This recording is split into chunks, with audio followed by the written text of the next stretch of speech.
Hey everybody, and welcome to the weekly reroll, the show where we recap what happened last week on Twitch in terms of D&D. Man, that is always so hard to say. I am your host Koivu, and we're going to be covering four shows: Roleplay Solemn, Dicing with Death, Honor Bound, and Misclicks. Now, unfortunately, Misclicks is still on hiatus, so there's no Misclicks. So we're just going to be covering the three: Roleplay Solemn, Dicing with Death, and Honor Bound, and in that order. So, without further ado, if you do not want Roleplay Solemn spoilers, it is time to mute the stream or the VOD. Otherwise, wait for the Roleplay Solemn thing to come up. Oh, Solemn. So what happened this week? Well, it's a little while ago. Let me try and remember.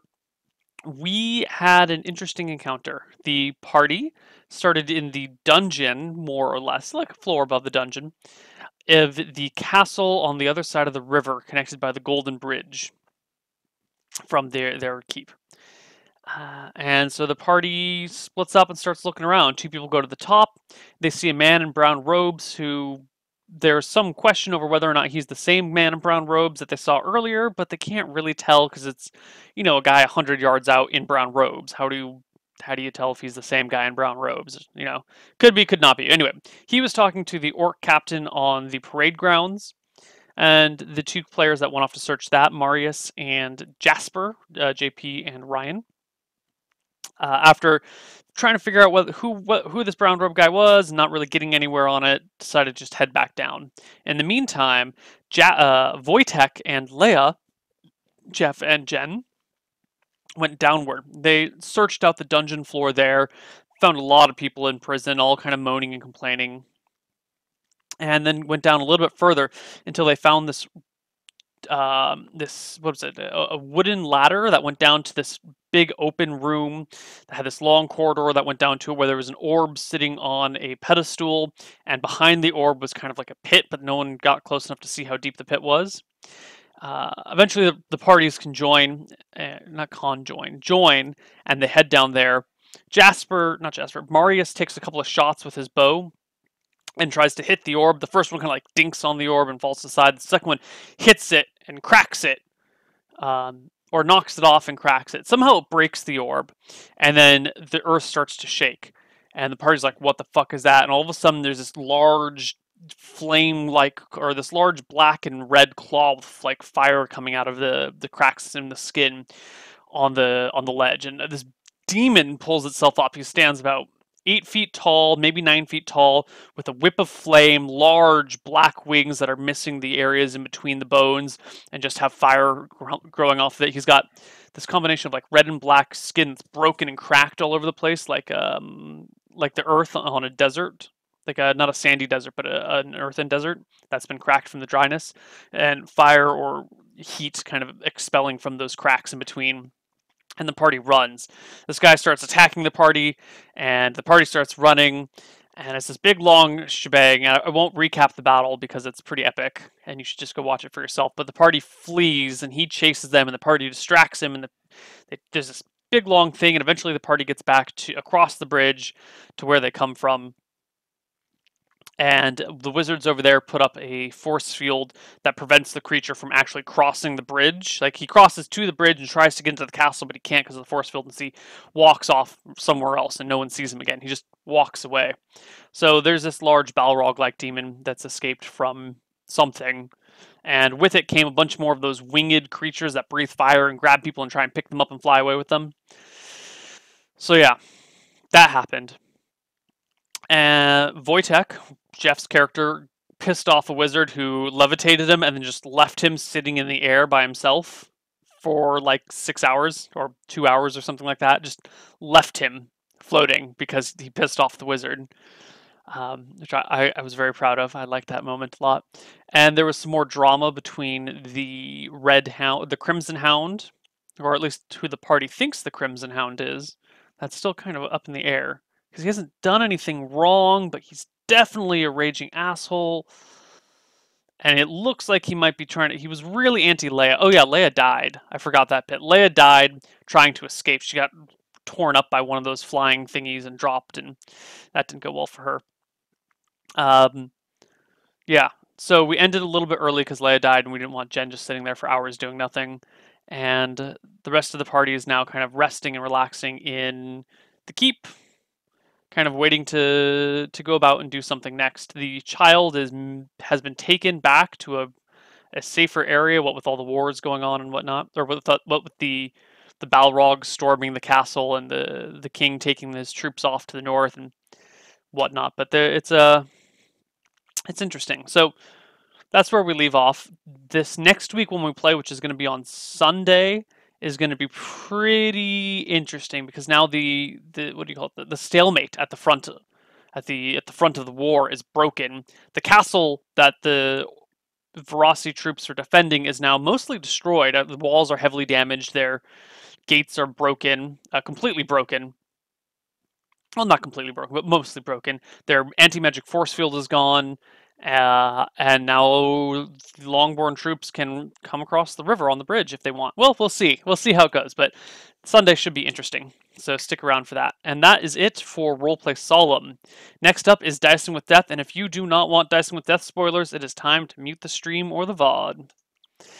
Dicing with Death, episode 18 of Qualnir the Cunning. Or Qualnir the... what has he been calling himself lately? Qualnir the Bold? Qualnir the Crafty? Qualnir the Dobachu Slayer? I don't know. Anyway, the point is that we come back with our rubies, and we go to find a guy who will carve our rubies for us. Come across one guy who does a good job, and we're thinking about hiring him to do the rest of them, but in reality we're going to kidnap him and make him do it as like forced labor. We're going to make him our slave, basically. But that's not yet. We have to wait for our house to be finished. Speaking of our house, we go and talk with our gnome, and it turns out there's a bit of a problem. He entered into the sewers, but now that our house is flooded with giant rats. So we try and deal with it, but there's bunch of rats, and they're a huge pain in the ass, and they're so fast, and they just run around. And so we seal off the house, go collect a bunch of organ meat from the butcher shop, dump it with poison that I stole from a child, although I offered him an apprenticeship with me. Yes, a child tried to sell us poison, and we just took it and walked away. And he and his buddies were like gonna try and mug us over it, and I was like, "Are you serious? Do you know who I am? Do you have any idea of who I am?" And once I explained who I was to the kid's like, "Fuck, dude, you can go." So that was great, free poison. Yeah, so we tried to poison the rats with all this organ meat that had poison on it, but unfortunately, as we were placing it in the sewers, we were attacked by this weird fucking beast from down below, which we later found out to be called a dung eater. It has another name, but people just call it dung eaters. They got these tentacles that come up and grab you, and tried to drag us down into lower into the sewers, and we find out that the city, this is an old city, and it's built on these like sewers and these remains of a previous city. In theory, this actually used to be a city of the Underdark, and just layers after layer has been built up until you get to our surface layer, which is actually cut off completely from the lower layers. So, interesting there. To figure out more information, Qualnir and Michelle decide to head to the Elven homeland because there is one of the wizards who helped create the sewer system that we use, that Solstice uses today, is still alive because he's an elf and he's ancient.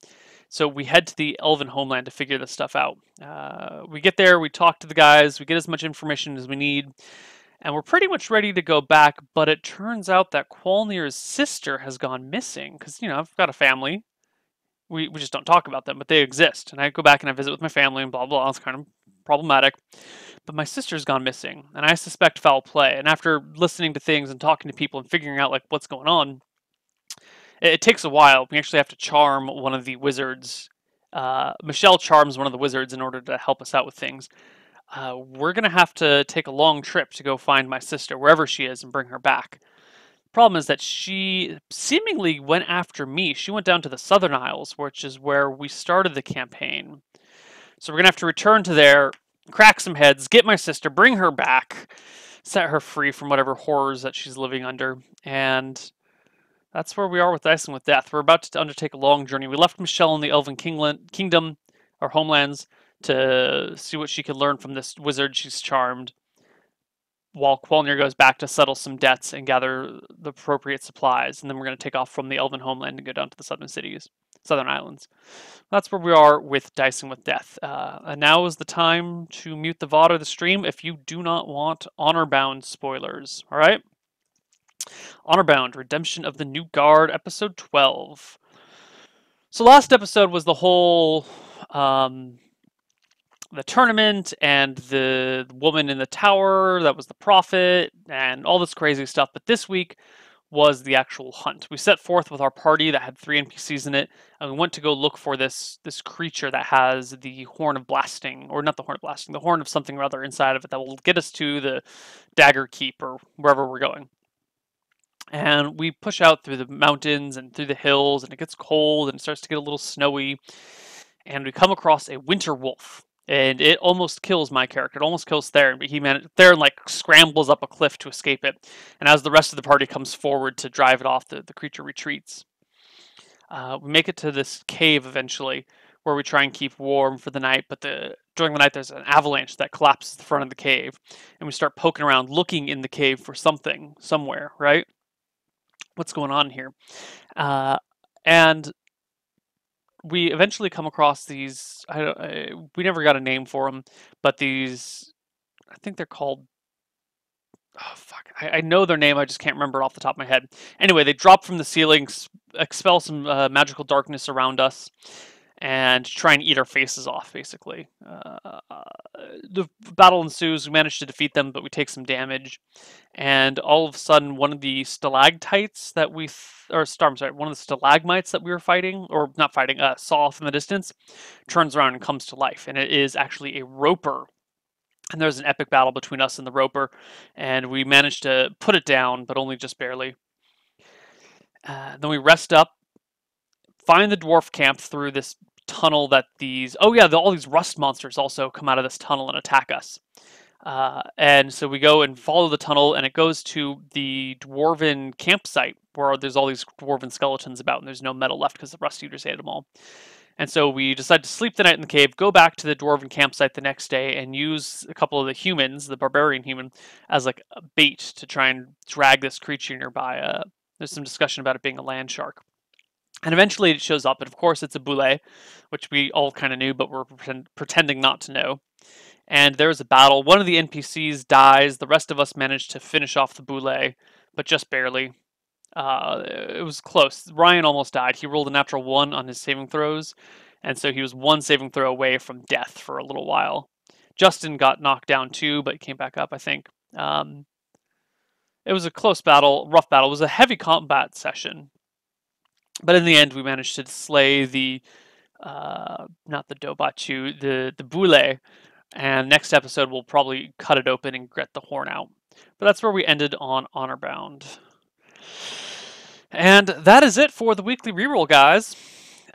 Let's talk about when our shows are next. I think Dicing with Death is going to be Wednesday or Thursday. It can be either day. We'll figure it out very shortly. Honorbound is going to be Sunday, and Roleplay Solemn is going to be Sunday after Honorbound. So that is that for the weekly reroll, and I hope to see you guys next time. Stick around if you're watching the live stream, because we will be doing cartography in a few minutes. And yeah, that's it. Take care.